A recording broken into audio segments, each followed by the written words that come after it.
బొజ్జల సుధీర్ గారు ఒక statement press meet పెట్టాడు. చాలా అద్భుతంగా దాదాపు ఒక 45 మినిట్స్ ప్రెస్ మీట్ పెట్టాడు. చూశారు కదా అతని ఆలోచనలు, అతని మాటలు.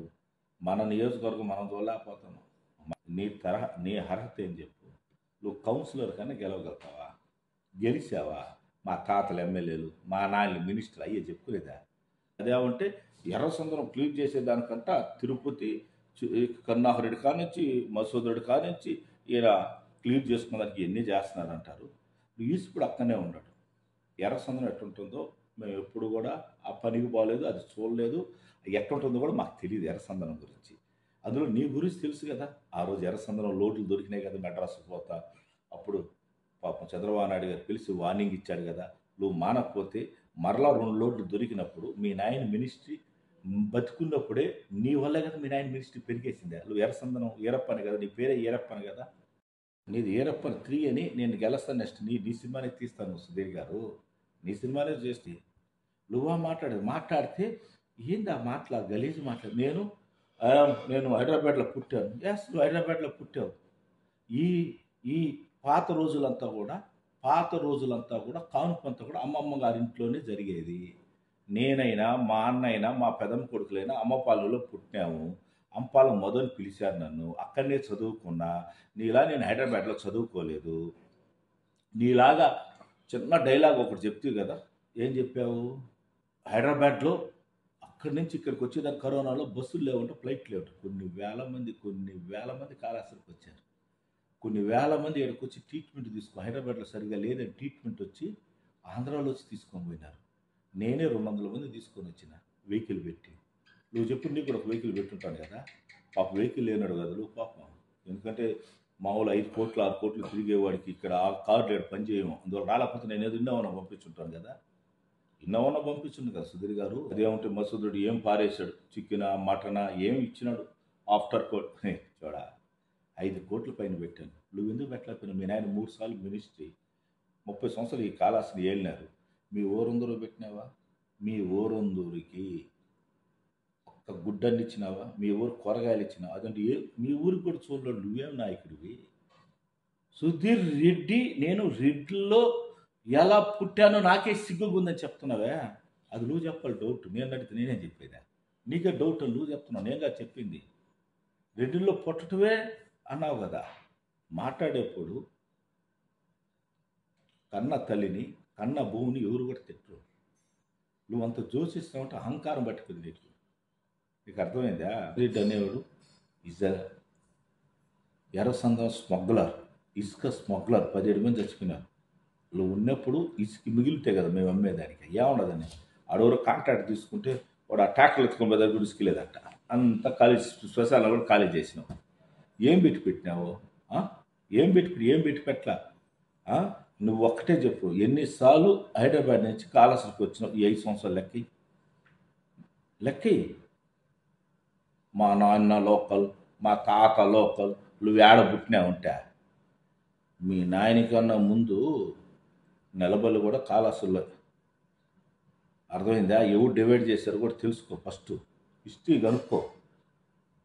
ఇప్పుడు మన జిల్లా అయింది నెలబల్లి. నేను పుట్టింది అమ్మపాలెంలో, పెరిగింది అమ్మపాలెంలో. నువ్వెక్కడనో మీ అమ్మగారు, నువ్వు పుట్టింది హైదరాబాద్లో, పెరిగింది హైదరాబాద్లో. ఏడనే 1 కిలోమీటర్ 2 కిలోమీటర్లు ఊరు నడుతున్నావా? 1000 కిలోమీటర్ నేను ఎందుకు అడగకూడదా? 1 కిలోమీటర్ 2 కిలోమీటర్లు ఈ ఊరికి ఆ ఊరికి, ఈ ఊరి నుంచి ఆ ఊరికి 5 కిలోమీటర్లు, ఈ నుంచి కాళాసి నుంచి అంపాలం 4 కిలోమీటర్లు. ఊరందరూ ఎంత దూరం, అంపాలం కూడా అంతే దూరం. నువ్వు ఎవడు ఎక్కడో అంటున్నావా?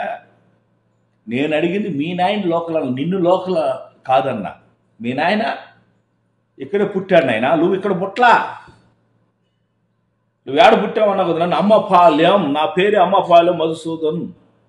అర్థమైందా? ఇక్కడనే కాలేజ్ సెక్రటరీ, ఇక్కడనే చైర్మన్ మధుసూదన్ రెడ్డి. రాజకీయం ఇక్కడి నుంచే. అర్థమైందా? కాకపోతే బెంగళూరు పోయి సంపాదించుకొచ్చి నా సంపాదించుకు ఇక్కడ పెట్టాను. నువ్వు ఇక్కడ సంపాదించుకొని పోయి ప్యాకెట్లో పెట్టేస్తావు, ఇక్కడ సంపాదించుకొని శ్రీలంకలో పెట్టి, ఇక్కడ సంపాదించుకొని పోయి యాడ గోవా కానించి అన్ని క్లబ్లో పోయి పెడుతుంది. నువ్వేంది నా గురించి మాట్లాడేది? నీ అర్హత ఎంత? నువ్వెంత? ఎవడో చేరినట్ట పార్టీలో ఒక 2 చేర్చేసి 100 మంది. అంటే ఫోటో లేదా నీ పక్కన ఇద్దరు కండ వేసేది 100 మంది వచ్చేసారంట. 100 మంది కోసం మేము పోయినామంట. నీ దగ్గరకు వచ్చేది తెలుసా? పార్టీ వదిలేసి వచ్చేవాళ్ళ, దేనికి పనికిరాని ఎవరైతే నువ్వు తీసుకుంటున్నావు పార్టీలో తెలుసు కదా నీకు. ఒకసారి ఊహించుకో ఎవరోళ్ళని. ప్రజలు ఓట్లేసేది నాకు తెలుసు. ప్రజలు ఓట్లేస్తారు. మధుసూదన్ రెడ్డి ఎప్పుడు లోకల్ ఉంటే సర్వీస్ చేస్తాడు. 4.5 సంవత్సరాలు ఇప్పుడు వచ్చారు డ్రామాలు ఆడేదని. డ్రామా కంపెనీ లాగా వచ్చారు. మీరు ఇప్పుడు డ్రామా ఆడేసి మళ్ళీ తప్పించుకుని వెళ్ళిపోతారు అంతే. జనాలు రోడ్డు ఈయన వస్తే కంట్రోల్ అంట. 30 సంవత్సరాలు మీ నాయనే కదా, ఎందుకు కంట్రోల్ చేయలేదా? వినాయక చతుర్థి డబ్బులు, అదేవిధంగా గంగమ్మ జాతర వస్తే దౌర్జన్యాలు, ₹1,00,000 రాస్తే అంగడి కట్టాలి, 10,000 అయితే అంగడి కట్టాలి. ఏడ దొంగతనం జరిగితే 10 పేర్లు శెట్టిగారి పేర్లు, 10 పేర్లు సేట్ల పేరు, ఆడ బిజినెస్ పేర్లు రాసేసేది, ఆ డబ్బు తీసుకునేది వసూలు చేసేది. దానికంతా మీ నాయన కళ్ళు మూసుకొని ఆ రోజా 30 సంవత్సరాల ఈ నుంచి చేసేస్తంట. మీ నాయన వల్లే కాల నువ్వు ఇంకా స్మగ్లర్వి, నువ్వు రౌడీవి, గోండావి, బాంబులు వేసిన కల్చర్ రానిది మోహన్ బాబు మీద. అదేమంటే వాడు ఇంటికి తీసుకొని పోయి నువ్వు ఈశ్వరుడి మీద ప్రమాణం చేయి, నువ్వు ఈశ్వరుడు కాళహస్తి టెంపుల్ మీద ఆ అబ్బాయిని రాత్రి మా వాళ్ళు తీసుకొని రాలేదని నువ్వు ప్రమాణం చేయి. చాలు. ఈశ్వరుడు సాక్షిగా, కాణిపాక సాక్షిగా ఆ అబ్బాయిని మా పిల్లకాయలు కిడ్నాప్ చేసుకుని వచ్చి ఓరందుల్లో నేను గన్న పెట్టలేదని నువ్వు ప్రమాణం చేయి. సీసీ కెమెరాలు కావాలా? సీసీ కెమెరాలా అంటే అన్ని దగ్గర సీసీ కెమెరాలు ఉంటాయా?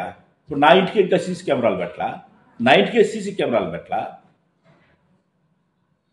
ఇదేనా అమెరికానా? ఈదులో రోడ్డుల్లో అన్ని దగ్గర కెమెరాలు ఉండేదానికి అమెరికానా? ఇదేమన్నా సింగపూరా కెమెరాలు ఉండేదానికా? ఆడ కొట్టుకొని ఎత్తుకుపోతుంటే దొంగల్లో పట్టుకోలేకపోతున్నాం కెమెరాలు ఉండి, అసలు దొరకటంలే.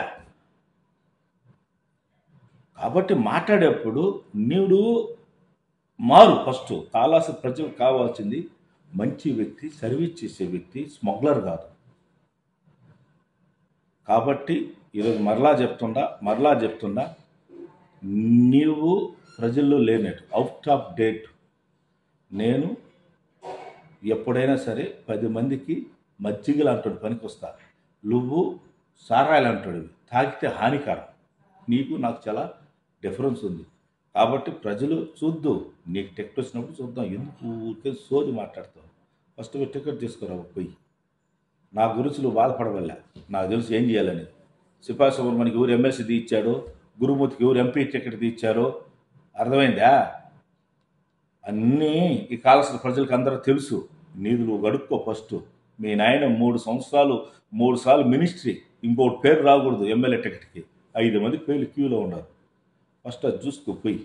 నా గురుసులు నన్ను పాపం ఓదార్చవలే, మా తెలుసు. అర్థమైందా? కాబట్టి జనాలు ఓట్లేస్తారు, జనాలు గెలిపిస్తారు, జనాలతో నేను ఉంటాను. పేదోడు గుండె మధుసూదన్ రెడ్డి ఇక్కడికి వినబడుతుంది. పేదోడు ఎక్కడ బాధ అంటే నా ఇల్లు, నా డోర్ తడతారు. పేదోడు ప్రాబ్లం అయితే హైదరాబాద్కి వస్తాడా? 1000 రూపాయలు పెట్టుకుని ఇంటికా? హైదరాబాద్కి రావాలి ఇంటికా? 1000-2000 అక్క నుంచా? మీరు ఉండండి. ఈశ్వరుడు దగ్గర వచ్చి నువ్వు మీ అమ్మ ఎవరైతే క్యాన్వాస్ చేస్తున్నారో మీరిద్దరు ఈశ్వరుడు కాణిపాకం సాక్షిగా మేము గెలిచిన అంటే ఏదో అన్నావు కదా, నేను గెలిచిన ఫీలింగ్లో నువ్వు ఓడిపోతావు. ఓడిపోయినా కూడా కాళహస్తి ప్రజలు మేము 200 ఉంటాను ప్రమాణం చేయటం చాలు. మీరు ప్రమాణం చేయటం చాలు. మేము ఓడిపోయినా కూడా శ్రీకాళహస్తిలో 200 ఉంటామని నువ్వు మీ అమ్మ ప్రమాణం చేయటం చాలు. ఇంకేం అడగండి. నేను మీరు కాణిపాకంకి వచ్చి లేదు ఈశ్వరుడు నేను చెప్తా ఏనే ఉంటా నేను, నువ్వు చెప్తావా? ఎందుకు లోకల్ నాన్ లోకల్ ఛాలెంజ్ అది సినిమాలో చెప్పిన డైలాగ్ చెప్పేది కాదు, రియాలిటీ నుంచి రావాలి. రియాలిటీ నుంచి నువ్వు అన్నావు చూడు, ఎంత చీప్ మెంటాలిటీ తెలుసు అనేది. కరోనా అంటే 2 సంవత్సరాలు అంటే వెహికల్ లేదంట హైదరాబాద్ నుంచి కూర్చోగాని. చిన్న బిడ్డలు వచ్చేయారు, చిన్న బిడ్డలు అమెరికా నుంచి వచ్చారు. నువ్వు రాలేదంట హైదరాబాద్ నుంచి, బస్సు లేదంట.